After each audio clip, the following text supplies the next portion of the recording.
अस्सलाम वालेकुम। ये आप लोगों के सामने एक टेबल शो हो रहा है स्क्रीन पे। इसको देखो कि इसके अंदर ना सिस्टम ऑफ यूनिट्स कुछ बताए गए हैं।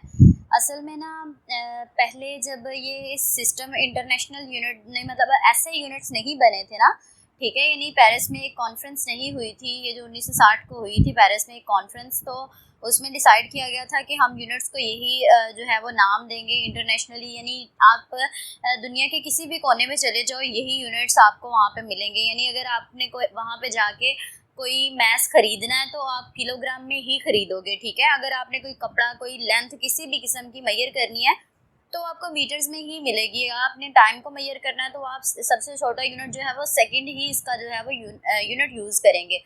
हर कंट्री, हर दुनिया का कोई भी कोना ले लें उसमें यही चलेगा, ठीक है। लेकिन जब ये डिसाइड अभी नहीं हुआ था, यानी सिस्टम इंटरनेशनल, ये मतलब ऐसे यूनिट्स अभी डिसाइड नहीं हुए थे, उससे पहले कुछ और यूनिट्स जो थे वो यूज़ किए जाते थे। FPS यूनिट्स थे, CGS यूनिट थे और MKS यूनिट थे, ठीक है। MKS यूनिट्स जो हैं वो असल में ऐसे यूनिट्स की तरह ही हैं। इसमें भी लेंथ को मीटर में ही इस्तेमाल किया मतलब मैयर किया जाता है, मैस को किलोग्राम में ही मैयर किया जाता है और टाइम को सेकंड में ही किया जाता है, जैसा कि हमारे आज के ऐसे यूनिट्स को किया जाता है।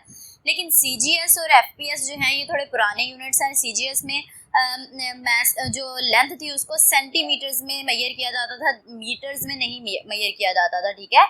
और मैस को ग्राम्स में किया जाता था और इसको जो है वो किलोग्राम में नहीं किया जाता था जैसे कि आज किया जाता है, ठीक है।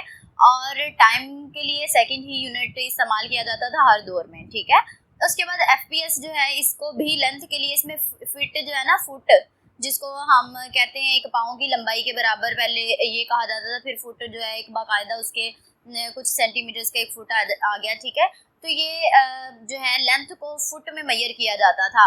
आपसे अगर कोई इस तरह का MCQs पूछ ले कि what is the unit of length in FPS units, ठीक है, मतलब FPS सिस्टम के अंदर हमारा जो लेंथ है उसके लिए कौन सा यूनिट इस्तेमाल किया जाता है, तो उसके लिए हम लेंथ के लिए फुट इस्तेमाल करते थे। अगर CGS में पूछ लेते हैं तो सेंटीमीटर, और MKS पूछ लेते हैं तो मीटर, ऐसे यूनिट्स पूछ लेते हैं तो वो भी मीटर, ठीक है। तो ये आपको पता होना चाहिए कि CGS में लेंथ का कौन सा यूनिट इस्तेमाल किया जाता है, FPS में कौन सा इस्तेमाल किया जाता था और MKS में कौन सा इस्तेमाल किया जाता है, ये भी MCQs में पूछा जाता है, ठीक है। उसके बाद सिमिलरली मैथ्स के बारे में पूछा जा सकता है। मैथ्स भी MKS में तो जाहिर सी बात है किलोग्राम है, जैसे कि ऐसे यूनिट्स में CGS में ग्राम्स है और FPS में पाउंड में मैयर किया जाता था। और पाउंड का जो है ना यूनिट जो है उसका सिंबल जो है वो LB होता है, ठीक है।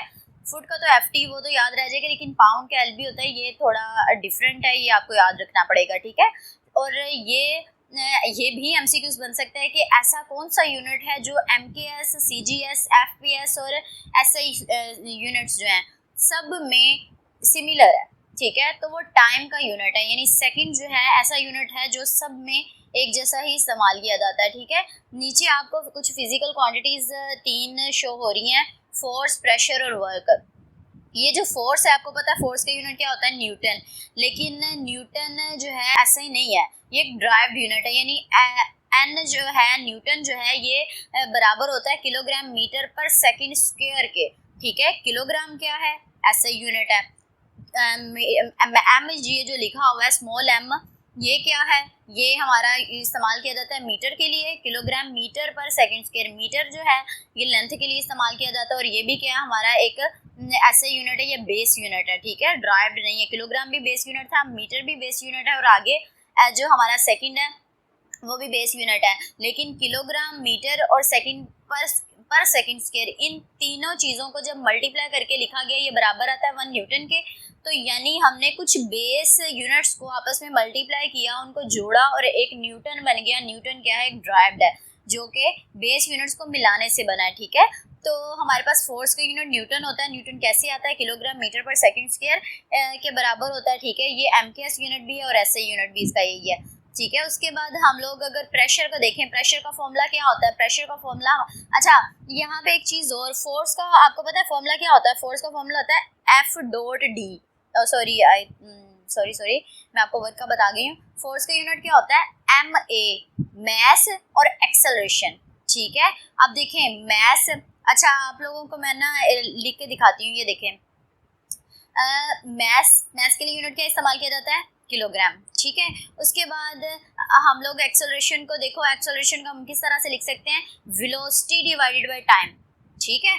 अब वेलोसिटी को भी अगेन किस तरह लिखा जा सकता है, डिस्टेंस डिवाइडेड बाय टाइम। तो टाइम नीचे क्या हो गया, स्क्वायर में, ऊपर जाएगा तो t-2 हो जाएगा किलोग्राम, ठीक है, यानी मास के लिए, ठीक है। उसके बाद डिस्टेंस के लिए मीटर, उसके बाद टाइम जो -2 ऊपर गया है उसके लिए सेकंड पर स्क्वायर आ जाएगा, ठीक है। तो किलोग्राम मीटर पर सेकंड स्क्वायर न्यूटन के बराबर कैसे आया कि फोर्स का यूनिट हम न्यूटन भी जानते हैं, और अगर हम बेस में निकालना चाहें तो हम इस तरह से आप निकाल सकते हैं। यूनिट किसी भी चीज़ का निकालना हो आप आसानी से निकाल सकते हो अगर आपको उसका फॉर्मूला आता है। आप डायमेंशन निकाल सकते हो अगर आपको फॉर्मूला आता है या आपको यूनिट पता है। कोई भी एक चीज़ पता हो आपको, चाहे आपको यूनिट पता हो तो आप उससे उसका फॉर्मूला भी बना सकते हैं, उससे आप उसकी डायमेंशन भी निकाल सकते हैं। डायमेंशन पता हो तो उससे आप फॉर्मूला बना सकते हो, उसके यूनिट्स मालूम कर सकते हो, यानी ये तीनों चीज़ें आपस में इंटरलिंक्ड होती हैं। उसके बाद प्रेशर, प्रेशर का यूनिट क्या होता है, फोर्स पर यूनिट एरिया, और फोर्स अभी अभी हमने पढ़ा न्यूटन, ठीक है। और एरिया क्या होता है, लेंथ मल्टीप्लाई बाय लेंथ, तो मीटर स्क्वायर आ जाएगा न्यूटन पर मीटर स्क्वायर, क्योंकि एरिया हमारा नीचे था, बटे में था, ठीक है। उसके बाद इसी को अगर हम लोग यहाँ पे भी वो ये हमें कहें कि इसको टोटली बेस में चेंज करें, तो बेस में जब हम इसको चेंज करेंगे तो वो क्या आ जाएगा, यहाँ पे लिखा नहीं हुआ इस टेबल के अंदर, लेकिन वो आएगा, देखिए न्यूटन की जगह पे हम अगर पुट कर दें किलोग्राम मीटर पर सेकंड स्क्वायर, और साथ में ये मीटर पर मीटर स्क्वायर जो है, मीटर और मीटर पर मीटर स्क्वायर ये दोनों इकट्ठे लिखेंगे। आपको पता है एक ही पावर 1 है और एक ही -2 है, तो 1 और -2 का मतलब होता है 1, ठीक है, यानी +1 और -2 का आंसर आपको पता ही ऑब्वियसली 1 आएगा, तो ये हो जाएगा किलोग्राम, ठीक है, पर मीटर, सॉरी यहाँ पे -1 आंसर आएगा, मीटर पर मीटर, किलोग्राम पर मीटर पर सेकंड स्क्वायर, ठीक है। और हम लोग वन डायन देखें तो उसमें देखें पीछे न्यूटन किसके बराबर था, किलोग्राम मीटर पर सेकंड स्क्वायर, किलोग्राम सीजीएस में किलोग्राम नहीं यूज़ करते थे, वहाँ ग्राम यूज़ करते थे। और अगर हम देखें मैस मीटर की जगह पे हम लोग सेंटीमीटर लेंगे, क्योंकि सीजीएस ऊपर देखिए अभी अभी हमने देखा सेंटीमीटर में लेंथ ली जाती थी, सेकंड तो सेकंड ही रहेगा। उसके बाद एफपीएस में देखें तो वहाँ पे जो होगा पाउंडल, ये आप देख लें कि 1 न्यूटन 1 डाइन ये पाउंडल, ये सारे जो हैं किसके यूनिट्स हैं, फोर्स के यूनिट, और 1 पाउंडल किसके बराबर होता है, यहाँ पे देख लें ग्राम, यानी मैस के लिए हम लोग ऊपर अभी अभी हमने देखा था पाउंड को इस्तेमाल करते हैं, जिसका यूनिट जिसका सिंबल LB है, ठीक है। लेंथ के लिए हम मीटर नहीं इस्तेमाल करते, बल्कि क्या इस्तेमाल करते हैं एफपीएस में, FT, यानी कि फुट, ठीक है, वो इस्तेमाल किया। उसके बाद सेकंड पर स्क्वायर किया तो वैसे का वैसे आ जाएगा, ठीक है, ये चीज़ क्लियर कर लीजिएगा आप। सिर्फ और सिर्फ आपको ऊपर वाले MKS CGS और FPS ये जो ऊपर आपको नज़र आ रहे हैं ना, ये सिर्फ याद रख लें कि CGS, देखिए CGS सेंटीमीटर, ग्राम, और S CGS, इससे भी याद रहेगा, FPS F foot, P pound, S second, ठीक है। और सिर्फ ये याद रखना पड़ना है कि P जो है वो LB है, ठीक है। तो आपसे अगर वो ये कहते हैं कि फोर्स का यूनिट आप FPS सिस्टम में निकालें तो आप आसानी से निकाल सकते हो अगर आपको जो है वो उसका फॉर्मूला पता हो, ठीक है। उसके बाद वर्क का फॉर्मूला क्या होता है, F.D, तो यहाँ पे भी फोर्स साथ में डिस्टेंस मल्टीप्लाई हो रहा है, तो फोर्स का यूनिट लगाएं, साथ में डिस्टेंस लगाएं और इसको भी निकाल लें, ठीक है, बहुत आसानी से निकल आएगा। अब नीचे कुछ आपको ना बताया गया है कि न्यूटन जो है वो एक बड़ा यूनिट होता है, डाइन छोटा यूनिट होता है, ठीक है। न्यूटन क्या है, एक बड़ा यूनिट है, डाइन छोटा यूनिट है। 1 न्यूटन बराबर होता है 10⁵ डाइन्स, यानी एक डाइन को आप मल्टीप्लाई करो 10⁵ के साथ, तो इतने ज़्यादा जब डाइन मिलते हैं तब 1 न्यूटन बनता है, ठीक है। और 1 जूल किसके बराबर होता है, यानी वर्क का जो यूनिट है ना वो जूल भी होता है, अर्ज भी होता है, ठीक है।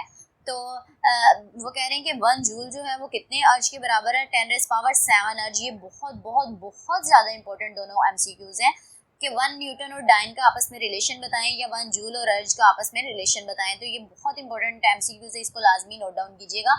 आप लोग ऐसा करिएगा कि अपनी एक ना कोई डायरी, कोई रजिस्टर या कोई ऐसी चीज़ बना लें जिसके अंदर आप लोगों ने नोट करने छोटे छोटे पॉइंट्स, जो मैं कहती हूँ इंपॉर्टेंट है, इनको आपने याद रखना है। वो फिर क्या होता है कि आप पेपर्स के करीब जाके ना उनको एक दफ़ा जो है वो अच्छे से उनको लर्न कर लेते हैं। जैसे शुरू में आपने पढ़ा हुआ होता है ना, जब उसको लर्न करना होता है ना, तो वहाँ पे आप बार बार जाके किताबें नहीं छानोगे या लेक्चर्स नहीं सुनोगे, आपने जो अपने शॉर्ट नोट्स बनाए हुए होंगे ना, उन पे सिर्फ आप नज़र डालेंगे और आपके सारे पॉइंट्स क्लियर हो जाएंगे।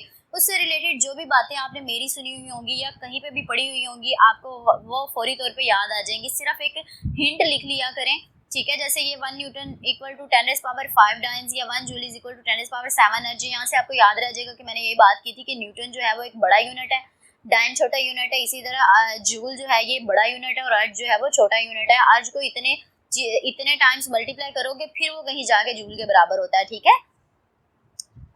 ओके, ये आगे एक पॉइंट, 2 पॉइंट्स लिखे हुए हैं। System, SI system is modern form of MKS system. तो मैंने आपको बताया था एमकेएस असल में वही है जो एसआई यूनिट है, एसआई सिस्टम है यूनिट्स का, लेकिन जो है वो एमकेएस थोड़ा पुराना था। एसआई यूनिट्स जो है वो थोड़ा उसको मॉडिफाई करके बनाया गया, ठीक है। अगला जो हमारा पॉइंट है वो है यूनिट ऑफ टाइम। टाइम का यूनिट सेम रहता है हर किसी के लिए, ये पॉइंट भी मैंने आपको ऊपर ही क्लियर कर दिया था, ओके। तो आई होप सो कि आपको ये क्लियर हो गया होगा टेबल। अब बढ़ते हैं हम लोग अगले टॉपिक की जानिब।